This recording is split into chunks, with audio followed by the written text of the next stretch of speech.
So this is the new Control Pro from PAC. It's our new steering wheel control interface. In addition to analog that the RC already does, this one does CAN bus, LAN bus, LIN bus, Class 2, IE bus, serial data, and the analog. So in addition to all the data protocols added, we've given you multiple analog inputs too. This way you don't have to tie a bunch of resistors together and hook them all to one wire. So in addition to the hardware upgrades, the biggest thing would be the programming options. And there's 4 ways of programming. So I'll start out with app mode. And with app mode we can use a tablet, we can use a phone, we can use a PC, it can be Apple, it can be Android, whatever you like. So fresh out of the box, the interface comes set for app mode with all the dip switches down. So since we're using a tablet, we're going to take the supplied adapter that comes with every CB5, hook it into the interface. Go ahead and connect our tablet. It gives you audible confirmation that the tablet's been connected. So this vehicle we're in is a 2005 Ford Expedition. So we'll go ahead and look our vehicle up here.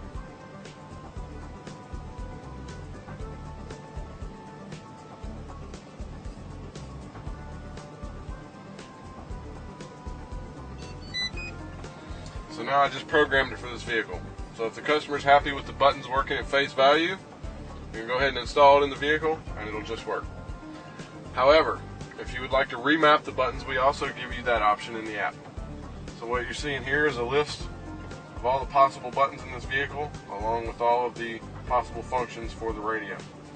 Since this particular vehicle does not have the seek up and down buttons, go ahead and set those to none. Now we'll go down here and repurpose our fan buttons to do our track up and track down.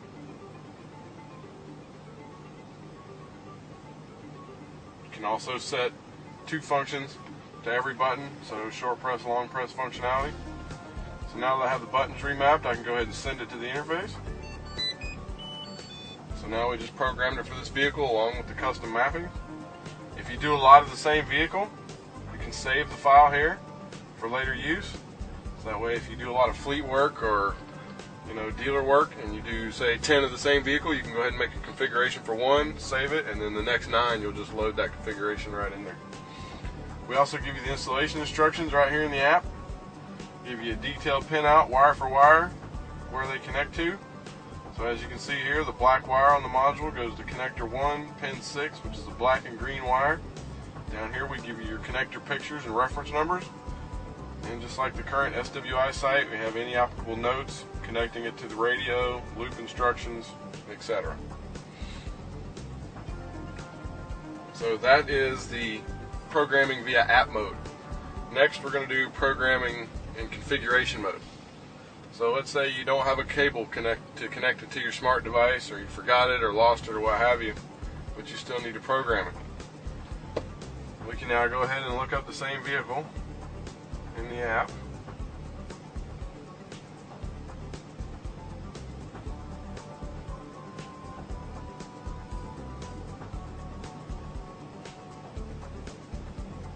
We have our vehicle, our wiring options, our radio. We hit next. This time it's going to give us the installation instructions first because it does not see an interface connected. If you're programming it with a tablet or a phone, it has to be connected to the vehicle in order to communicate. So we give you the installation instructions first, that way you can go ahead and install it. We'll go ahead and hit next.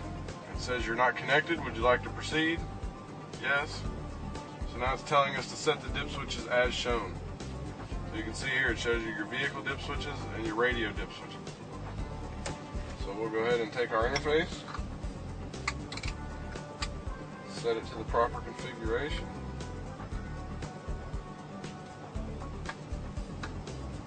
Plug it in, and now it just works. So the buttons are now working at face value. However, if the customer would still like them to be remapped, we can do that the old-fashioned way using the programming button. Now this time we get confirmation beeps of when we've entered programming and when each button is being pressed on the steering wheel. This method will still allow us to do short press, long press, so 2 functions on 1 button, and we can skip functions from the programming button just like the way it is with the RC. So we'll go ahead and let that mode time out. Audible confirmation, the mode's timed out and programming is complete. That's the second way of programming. The third way is what we're calling manual mode. So now I can take all the vehicle dip switches, put them all up. Got the radio dip switches set for Pioneer, connect it. So now basically what we have is an SWIRC. It doesn't know what kind of car it's in, it doesn't know what the buttons are doing. So now we can program it using two different ways. The first one, again, is the old-fashioned way with the programming button. So we'll push the button. We're in programming mode. And now we can push the button on the steering wheel and hold it until a beep is heard. With the RC, you have to press and hold it for 5 seconds to make sure the ADC value is learned, but now we're giving you audible confirmation of when that happens. You can also do short press, long press in this mode as well, so 2 functions, 1 button, and just like before, we can skip the functions with the button there. Go ahead and wait 7 seconds, let that time out, and now we're done programming and it's ready to use. The second method of programming in manual mode would be using the app. So now we will take our supplied adapter, go ahead and connect it to the interface, connect our tablet to the interface, and this time when it connects, it's going to read the dip switches are in manual mode, and then it's with a Pioneer radio. So now here we have a list of our available commands for Pioneer. Now we can start the programming directly from the app. And as you can see, as I move through the buttons, it highlights them, shows you where you're at. If I skip one, it'll gray it out. And again, here you can do the short press, long press functionality, so 2 functions on 1 button. Unlike the RC, which has the 7-second time limit, when you're using the app to do manual programming, there is no time limit. So if you're in the middle of programming and the phone rings or a customer comes in, you can put the tablet down, go do what you have to do, come back, and it'll be here for you, and you can continue right through the programming. Learning mode ended. Now it's programmed the way we see here. The fourth and final way of programming is using a USB stick.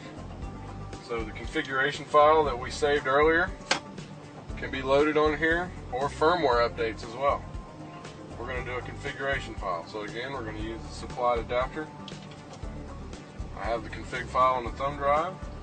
Go ahead and plug it in. Gives me audible confirmation it's been connected. There we go. It just reflashed the module for the custom mapping table I saved to that thumb drive. In addition to all of the programming options, there's a few more things we've added into the app. You can also update the firmware, so I can click on the firmware tab, check for update. It tells me my firmware is up to date. If it would have been out of date, it would have downloaded the new file and updated it for me. You can also have a link directly to tech support in the app. If you want to call tech support, live support, start a call and we can dial them up right there from the app. Or if you don't want to call in or sit on hold or you got other things to do, you can hit submit ticket. And now it asks you for all your information. You fill all that out and send it, and it also sends an event log from the module. When tech support receives this, it automatically puts you in queue, and when they call you back, they know everything that's going on and you can get right to the point. And that's it. That's the new Control Pro from PAC.